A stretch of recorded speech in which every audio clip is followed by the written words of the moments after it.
The most common type of electric motor is single phase type, which finds in basically domestic, commercial and industrial applications. Single phase motors are basically small size motors of fractional kilowatt ratings, mainly for domestic purposes like fan, centrifugal switch, refrigerator, washing machines, vacuum cleaners. All the motors are used basically single phase motors. Now, these single phase motors can be different types. Among those all, the single phase induction motor is most popular and most domestically used motor. The single phase motors, which are designed to operate from single phase supply, are manufactured in large type of perform a wide variety of useful service in home, office, factory, workshop, and in business establishments. Some motors are particularly fractional kilowatt size, and basically we can say that when the motor size is small and it is for used for domestic purposes, those are mainly single phase motors. And single phase motors can be different types like induction motor, it can be propulsion motor, or it can be AC series motor or unexcited synchronous motors. Now in this lecture we will highlight only about single phase induction motors, introduction and this starting means. So single phase induction motors are typically similar like polyphase induction motor, and it's as per construction it is also similar like three phase induction motor of squirrel cage type. That means this type of motor is basically squirrel cage type motor and it is connected with squirrel cage type rotor connection. Now due to this squirrel cage type rotor connection, the single phase induction motor are also can be called as squirrel cage motor of single phase type, where the rotor connections are basically squirrel cage type, and here we will describe that what kind of challenges we have to face for single phase induction motor and how these challenges can be overcome. Now the first challenge we are facing here, that is the means of starting. So in single phase induction motor, our supply is single phase. That means single phase supply means the supply is sinusoidal in nature. That means if we are considering the nature of the supply, suppose we draw it the voltage versus time curve of single phase supply, it will be looking like a sinusoidal wave. That means its nature is pulsating one. That for positive half cycle, whatever flux it is created, it reaches to zero.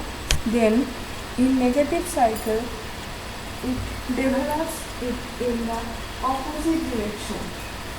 That means whatever amount of flux is created, it is just opposed by the opposite half cycle flux.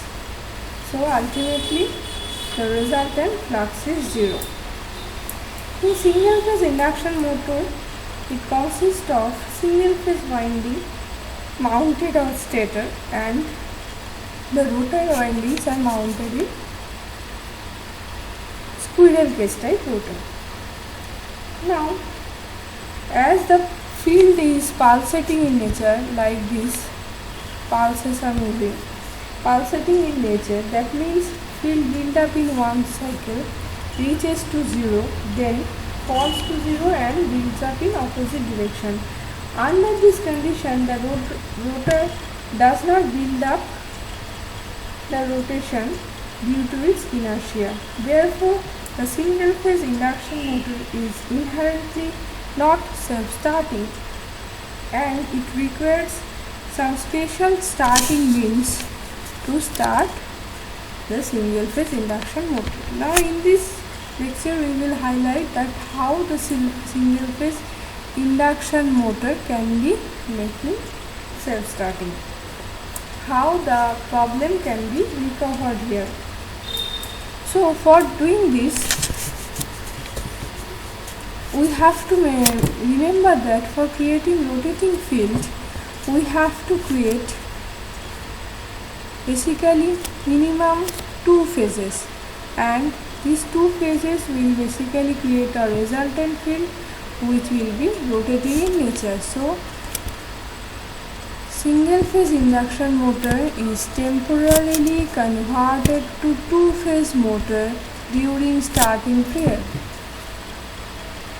and for this purpose the stator of single phase motor is provided with an extra winding which is known as starting winding or auxiliary winding, and this winding will be definitely connected in parallel with main winding,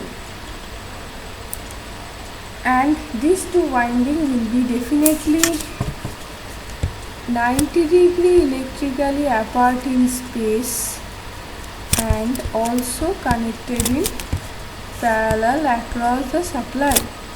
This is very important part. It is 90-degree apart, because when it is 90-degree apart, then only it can create a smooth rotational field. So we will create a smooth rotation using this 90-degree phase difference.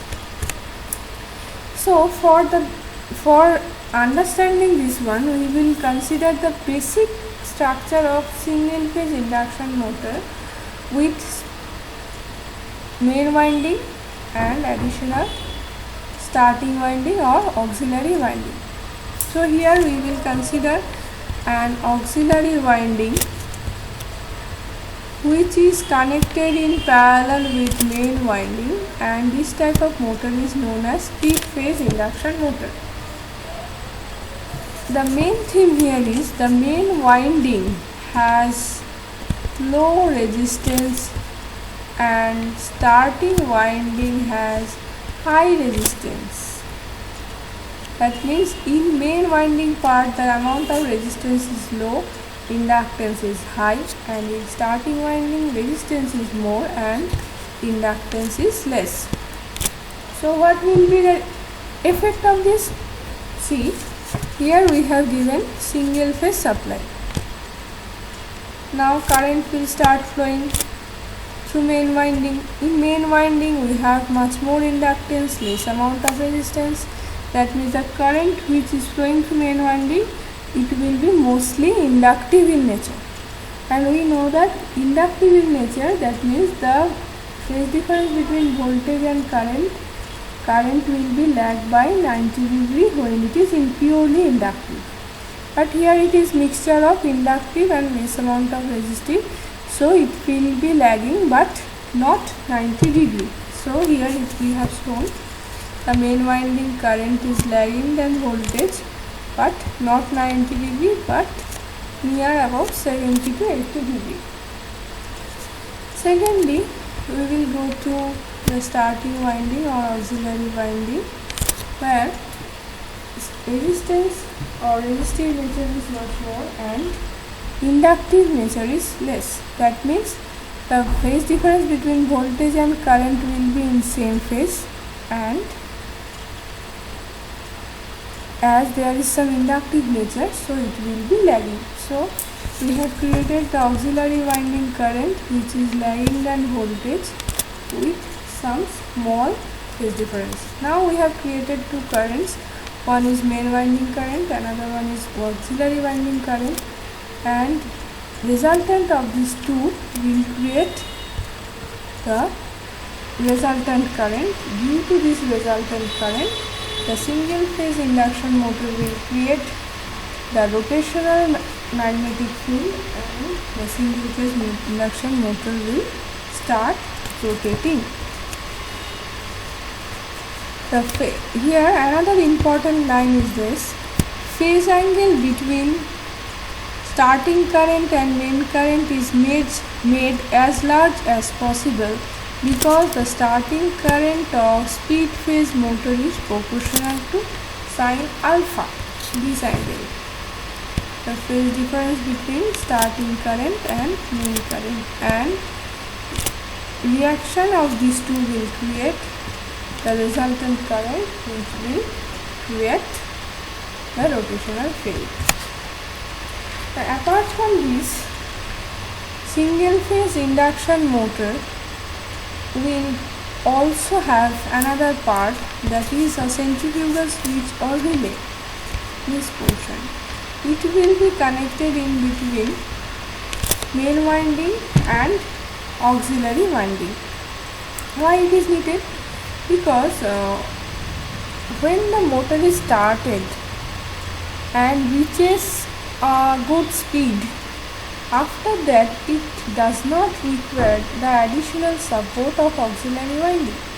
So if it does not need that support, why will extra burden that motor?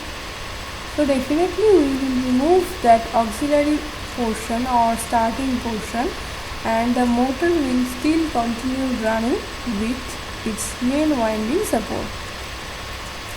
So what happens, like for example, I can say whenever we are giving the supply, motor start rotating with the help of auxiliary winding, then motor increases its speed and reaches 70 to 80% of full load speed. Then there will be a sensor connected which will sense the speed of the motor, and then the speed will be captured by the sensor, proximity sensor. Then sensor will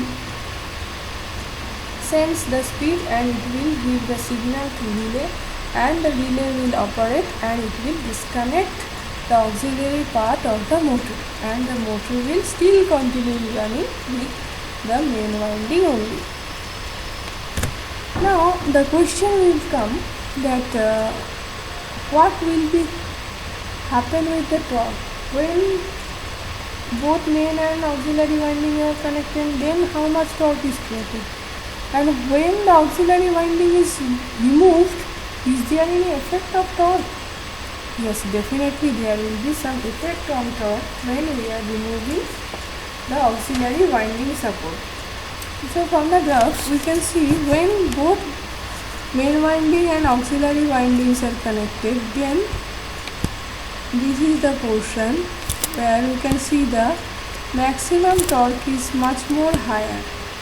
Now after removing this one, the torque will fall and then it will continue running smoothly with help of main winding. That means when two currents are acting, auxiliary winding current and main winding current, with help of these both currents, it will create much more better torque or higher torque. But when we are removing that auxiliary winding, definitely the torque will fall, but not much level. It will fall, but it will still continue with a good speed and with a good torque. So there is no requirement of auxiliary winding when the motor reaches 70% of full load speed. So in the characteristics we can see that the starting torque is 150 to 200% of full load torque with starting current 6 to 8 times of full load current. Okay, that means at the time of starting the amount of current is very high and the starting torque is also very high.